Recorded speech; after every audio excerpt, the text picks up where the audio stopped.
അസ്സലാമലൈക്കും. നമ്മളെ പുതിയൊരു വീഡിയോയിലേക്ക് എല്ലാവർക്കും വെൽക്കം. പെരുന്നാളൊക്കെ അല്ലേ, കുറച്ച് മധുരം കഴിക്കാൻ ആഗ്രഹമില്ലാത്തവരുണ്ടാവല്ലേ. അപ്പോൾ ഇന്ന് നമ്മൾ ഉണ്ടാക്കാൻ പോകുന്ന ഐറ്റത്തിൻ്റെ പേരാണ് സേമിയ പായസം.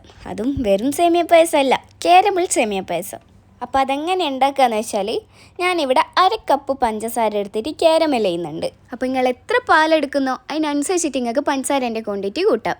ഞാനിവിടെ 3 കപ്പ് പാലാണ് യൂസ് ചെയ്യുന്നത്. സോ അതുകൊണ്ട് തന്നെ ഞാനിവിടെ 1/2 കപ്പ് പഞ്ചസാര എടുത്തത്. ഇനി അതിൻ്റെ കൂടെ നമുക്ക് ഒരു 1/4 കപ്പ് മിൽക്ക് മെയ്ഡും കൂടി യൂസ് ചെയ്യണം. അത് പഞ്ചസാര മെൽറ്റായി ഫുള്ളായിട്ട് കാരമലായി കഴിഞ്ഞാൽ മാത്രമേ മിൽക്ക് മെയ്ഡ് ഒഴിക്കേണ്ട ആവശ്യമുള്ളൂ.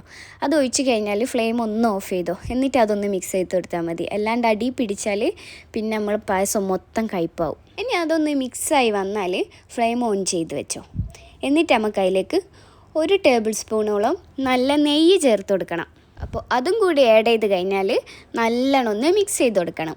ഇനിയിപ്പോൾ ഇതെല്ലാം ചെയ്യുമ്പോൾ പ്രത്യേകം ശ്രദ്ധിക്കേണ്ട ഒരു കാര്യമുണ്ട്. ലോ ഫ്ലെയിമിലിട്ടിട്ടേ ഇതൊക്കെ ചെയ്യാൻ പാടുള്ളൂ, അല്ലെങ്കിൽ നല്ല അസ്സൽ പണി കിട്ടും. ഇനി അതെല്ലാം ഒന്ന് ഇളക്കി സെറ്റ് ചെയ്ത് കഴിഞ്ഞാലാണ് നമുക്ക് പാൽ ഒഴിച്ച് കൊടുക്കണ്ടേ. പാൽ ഞാനിവിടെ ഒഴിച്ച് കൊടുക്കുന്നത് 3 കപ്പ് പാലാണ്. ഇനിയിപ്പോൾ നിങ്ങൾക്ക് പാല് ഫുള്ളായിട്ട് ഒഴിക്കാൻ താല്പര്യം ഇല്ലയെന്നാണെങ്കിൽ 2 കപ്പ് പാലും 1 കപ്പ് വെള്ളവും യൂസ് ചെയ്താൽ മതി. ഞാൻ 3 കപ്പ് പാല് യൂസ് ചെയ്യുന്നതിൻ്റെ റീസൺ എന്ന് പറഞ്ഞാൽ നല്ല തിക്കായിട്ട് കിട്ടും. നമ്മൾ ഇനി പാലും കൂടി ഒഴിച്ചൊഴിത്ത് നല്ലോണം ഒന്ന് ഇളക്കി ആ കാരമലായിട്ട് അതൊന്ന് സെറ്റായി വരണം. എന്നിട്ട് ആ പാലിൻ്റെ കളർ ഇതേപോലെ ഒരു ബ്രൗൺ കളറാകുന്ന വരെ നല്ലോണം ഒന്ന് ഇളക്കി കൊടുക്കണം, ലോ ഫ്ലെയിമിലിട്ടിട്ട്. ഇനിയിപ്പം നമുക്ക് അതിലേക്ക് സേമിയ ആഡ് ചെയ്ത് കൊടുക്കണം. അപ്പം ഞാനിവിടെ ഒരു 100-150 ഗ്രാമാണ് ഇവിടെ യൂസ് ചെയ്തത്. അതെന്നിട്ട് അതിലേക്ക് ആഡ് ചെയ്ത് കൊടുക്കാം.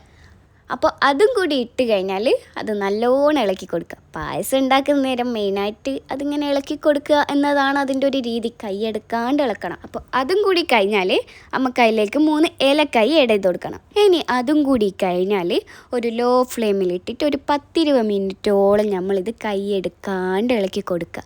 അതൊന്ന് വെന്ത് കുറുകി വരുന്നത് വരെ ഇളക്കുക. അപ്പോൾ അതിനിടയിൽ നമുക്ക് മധുരം ബാലൻസ് ചെയ്യാൻ വേണ്ടിയിട്ട് ഒരു പിഞ്ച് ഉപ്പും കൂടി ആഡ് ചെയ്ത് കൊടുത്തോ.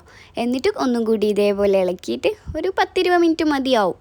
ഇതാ ഏകദേശം അത് വെന്ത് കഴിഞ്ഞാൽ സേമിയ വെന്തുക്കോന്നൊന്ന് ടെസ്റ്റ് ചെയ്ത് നോക്കുക, എന്നിട്ട് ഫ്ലെയിം ഓഫ് ചെയ്യുക. അപ്പം ഓൾമോസ്റ്റ് നമ്മളെ പായസം ഇവിടെ റെഡിയായി. ഇനിയിപ്പോൾ അണ്ടിപ്പരിപ്പും മുന്തിരിയും ഇല്ലാണ്ട് പായസമാവുമോ? അപ്പം നമുക്ക് അണ്ടിപ്പരിപ്പും മുന്തിരിയും കൂടി നെയ്യിലിട്ട് വറുത്തെടുത്തിട്ട് പായസത്തിൽ ആഡ് ചെയ്ത് കൊടുക്കണം. സോ അതിന് വേണ്ടിയിട്ട് ഞാനിവിടെ ഒരു 3-4 ടേബിൾ സ്പൂൺ നെയ്യ് എടുത്തിട്ട് അതിലേക്ക് കുറച്ച് അണ്ടിപ്പരിപ്പ് അഥവാ കാഷ്യൂ അതാദ്യം ഒന്ന് ഇട്ട് കൊടുത്തിട്ട് നല്ലോണം ഒന്ന് ബ്രൗൺ കളറായാൽ ശേഷം നമ്മൾ മുന്തിരി ആഡ് ചെയ്ത് കൊടുക്കുന്നുണ്ട്. സോ അതെന്തിനാന്ന് വെച്ചാൽ ആദ്യം ഇത് 2 ഒപ്പരിട്ടാൽ മുന്തിരി കരിഞ്ഞു. അത് ഒഴിവാക്കാൻ വേണ്ടിയിട്ടാണ് ഞാൻ ഇങ്ങനെ ചെയ്തത്. ഇനിയിപ്പോൾ അതൊന്ന് സെറ്റായാൽ നമ്മളെ പായസത്തിലേക്ക് ആഡ് ചെയ്ത് കൊടുക്കാം. അപ്പോൾ അതും കൂടെ കഴിഞ്ഞാൽ നമ്മളെ കാരമൽ സേമിയ പായസം ഇവിടെ റെഡിയായി. ഇനിയിപ്പോൾ എന്താ ഉള്ളത്? ചൂടോടൊരു പാത്രത്തിലേക്ക് ഒഴിക്കണം, എന്നിട്ട് കുടിക്കണം. അപ്പോൾ പുതിയൊരു റെസിപ്പി തപ്പിപ്പിടിച്ച് പുതിയൊരു വീഡിയോ ആയിട്ട് നാളെ കാണാം. അപ്പോൾ എല്ലാവർക്കും കോയാസിൻ്റെ വക advance Eid Mubarak. Bye bye from Koya's recipe.